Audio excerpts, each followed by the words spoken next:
Hi everyone and welcome back to my channel, or welcome if you're new. Today we're doing another Lex Behind the Lens. We are talking about dealing with imposter syndrome.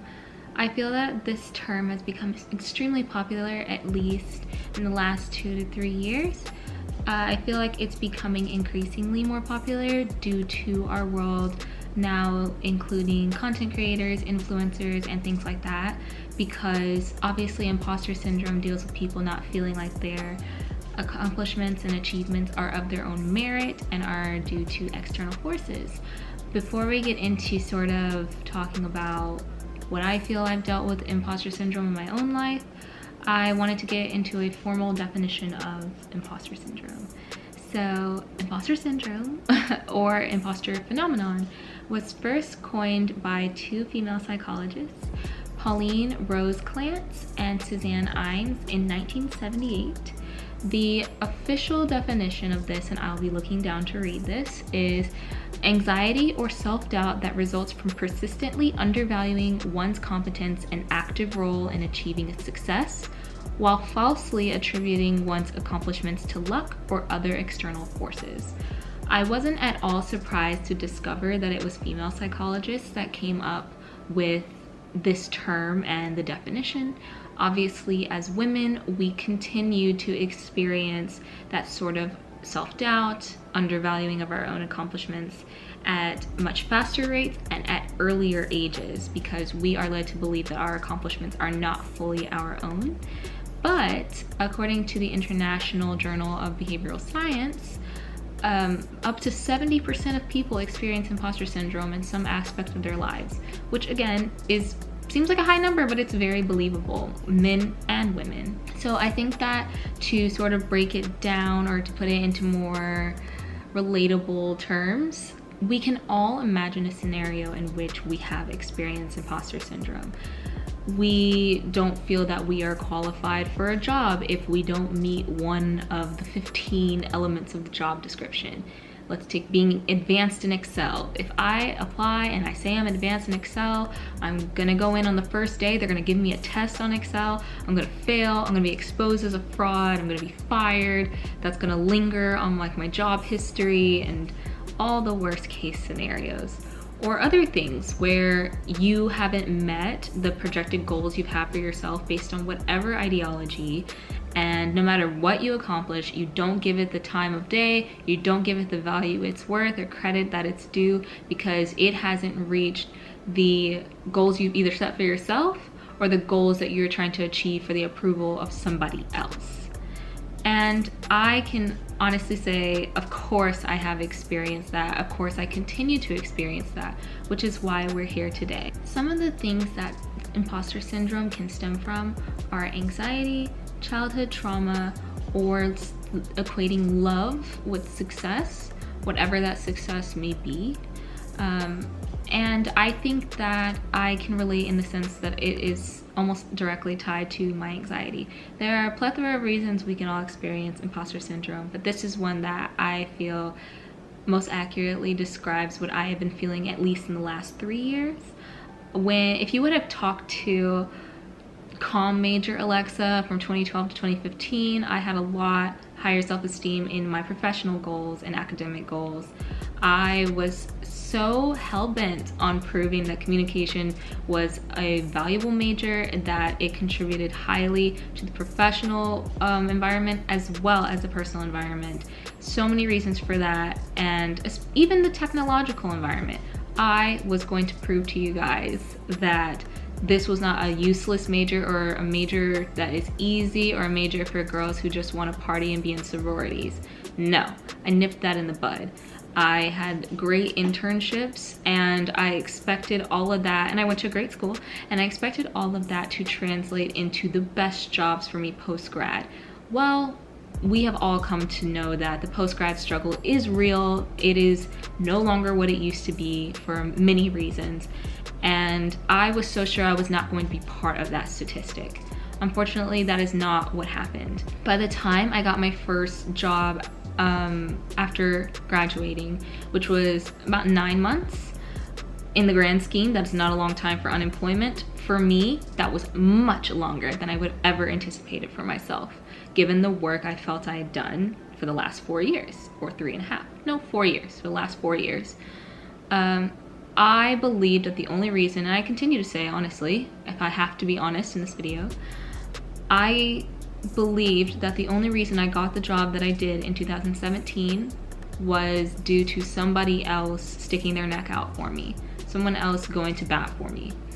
I completely removed all the work that I had done and all the grades I'd made. I just said, if I did not know this person, I wouldn't have gotten this job. And I've allowed that frame of thinking to basically subconsciously guide my life for the last 3 years. I think that we all experience things that make us believe if we follow certain patterns in our lives that we are going to see certain results. And there's a lot of reasons for that, but no one talks about that jarring feeling when you experience it in real time, about how you feel like you did everything you could and you still fall short.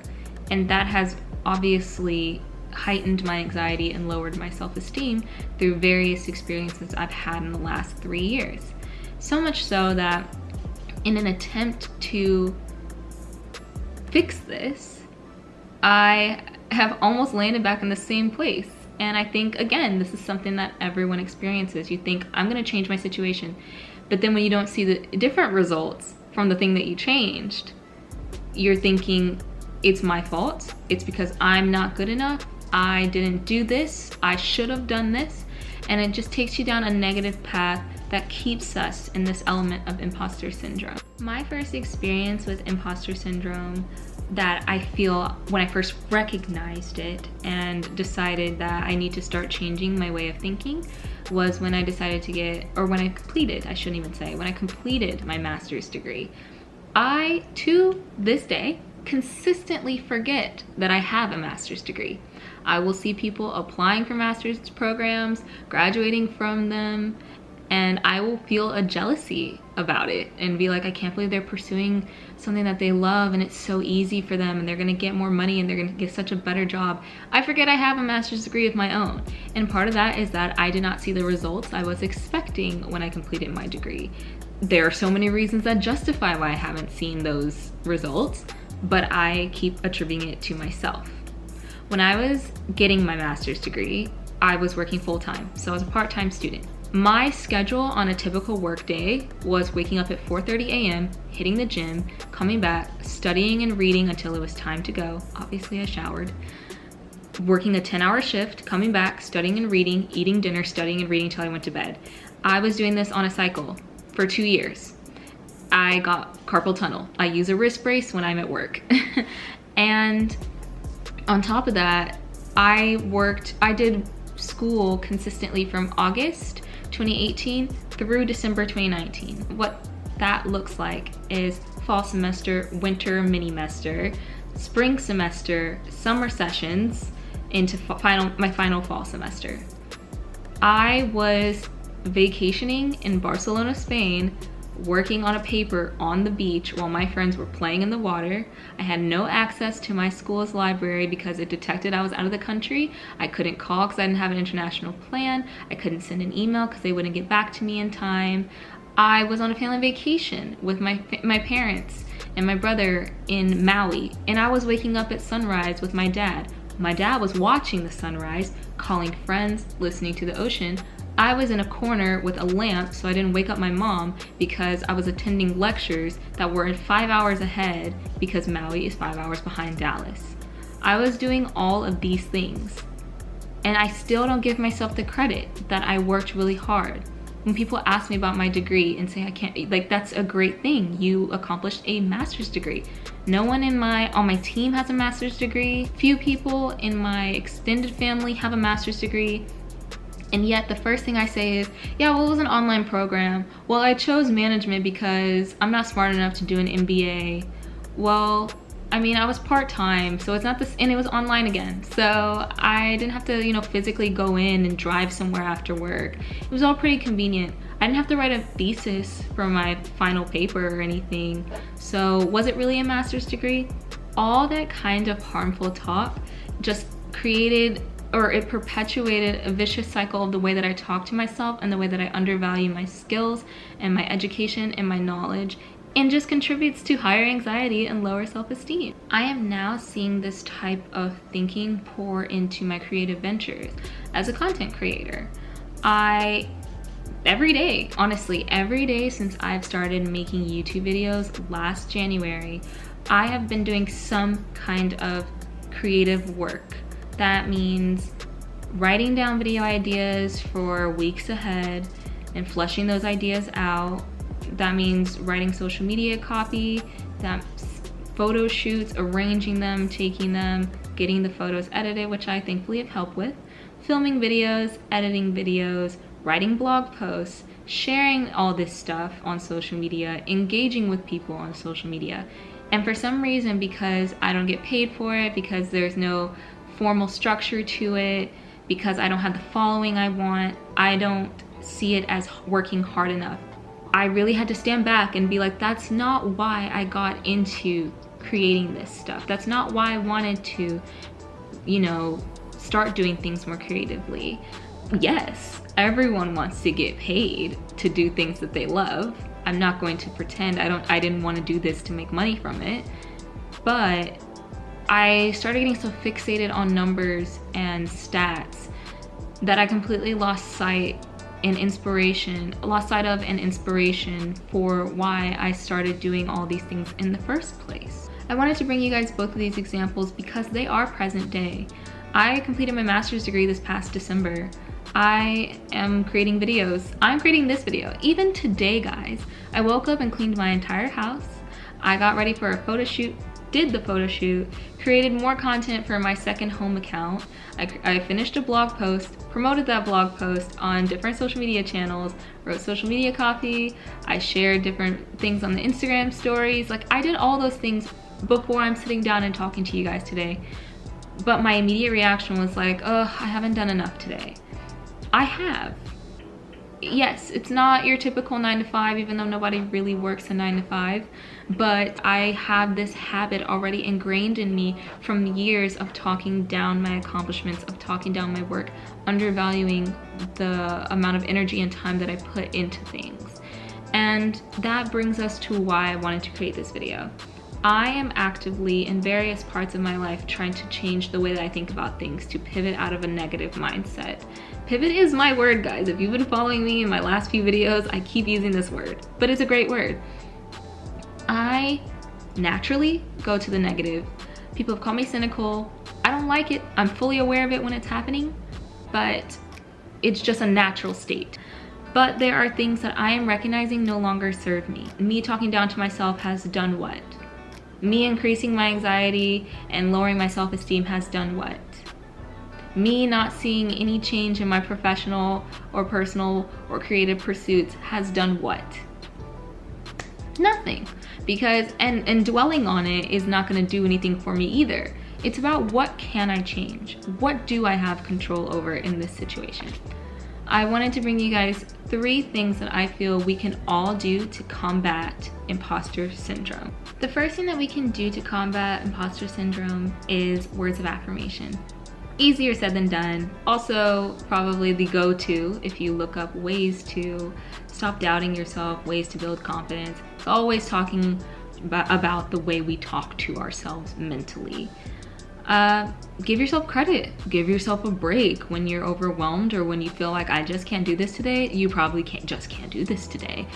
And if you have the choice to not do something, don't do it. If you don't feel like it's going to be the version of yourself you want to put out there, you know? If you want to take yourself out of the equation, ask yourself, is this how you would uplift a family member, a loved one, a friend, if they were coming to you with all these doubts about themselves, how they can't do something, they don't do something, they will never do something? Is that how you would uplift them? No. If you want to put yourself back in the equation, make it more personal. If the miniature version of yourself or the 12-year-old version of yourself or the 6-year-old version of yourself appeared in front of you right now and was talking bad about themselves, would you allow them to have that kind of thinking and carry that into adulthood? You've seen what happens. You're in the future for them. You know what comes of it. You don't want that cycle to perpetuate. So think of it like that.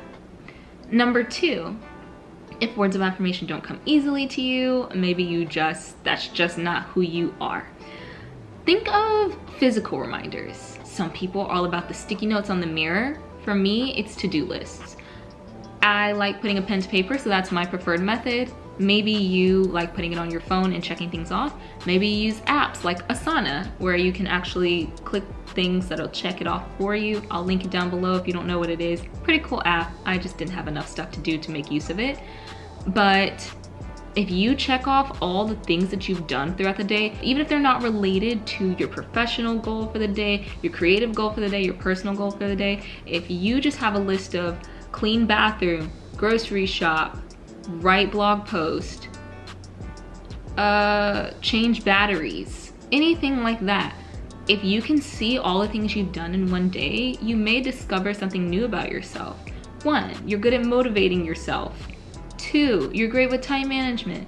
3, you had more energy today than you thought you would when you first woke up. It's all about taking the little wins and achieving the small goals to get the big goal. And by having the physical reminders, you can actually be like, oh yeah, I did a lot today. Check. And the final point is assessing and asking yourself why. For me, that was a big deal in trying to reverse my frame of thinking and to bring this video to you guys today. I really had to ask myself, why do I do this? I started getting so concerned with those stats that I was not having fun anymore. I wasn't enjoying creating content, and that was pushing me toward a mental block. And that mental block was increasing my anxiety and making me feel even worse, and just overall pushing me down further into a hole that I didn't need to be in. If your why for doing something, obviously excluding, I'm working this job because I need to pay my bills.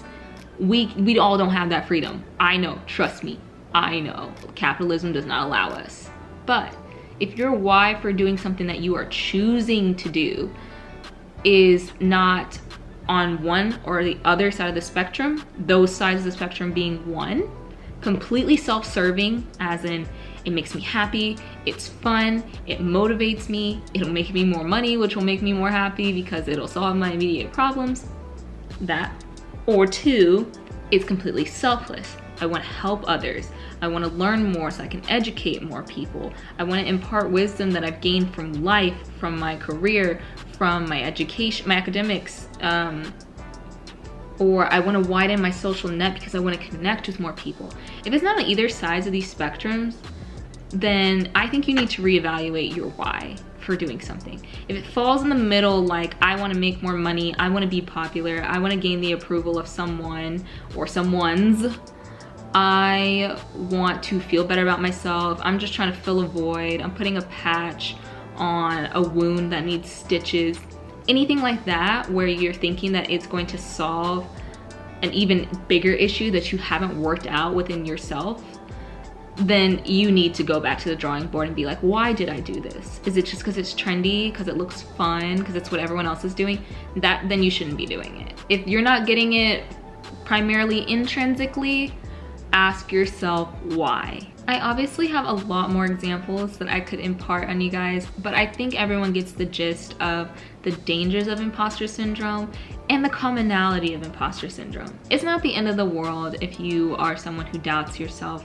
We all have our battles with self-esteem, and it's totally normal. I think especially right now, as we are all inside, spending a lot of time with our own thoughts, it's very easy to go down a rabbit hole of negative thinking, of self-doubt, of undervaluing ourselves, and thinking of all the things that are wrong rather than all the things that are right. I think it's important that we assess it and we take this time to undo that sort of thing. A lot of times we sweep things under the rug because we have other distractions, other priorities and responsibilities to attend to, but then it bubbles over in ways that we never saw coming. And I think that it is super important, and primarily the motivation behind today's video, that we recognize the ways that we are harming ourselves in the way that we talk to ourselves, the way we think about ourselves, and trying to do away with this so that we can continue to be not only happier and healthier, but we can put out the best versions of ourselves for ourselves and for others. So if you're dealing with imposter syndrome right now and feeling like, 1, you're gonna be exposed as a fraud, 2, you just don't feel like you deserve what you've accomplished, or 3, you believe there's something else that has dragged you along in life so far, trust me, you are contributing much more than you know, and you need to start giving yourself credit for that, because no one else is gonna give you credit. Trust me, at the end of the day, it's all about you and how you put yourself out to the world. So give yourself some credit, give yourself a break, and trust your instinct. Anyway, I want to thank you guys for watching. I hope you enjoyed today's video, and I'll see you next week. Bye!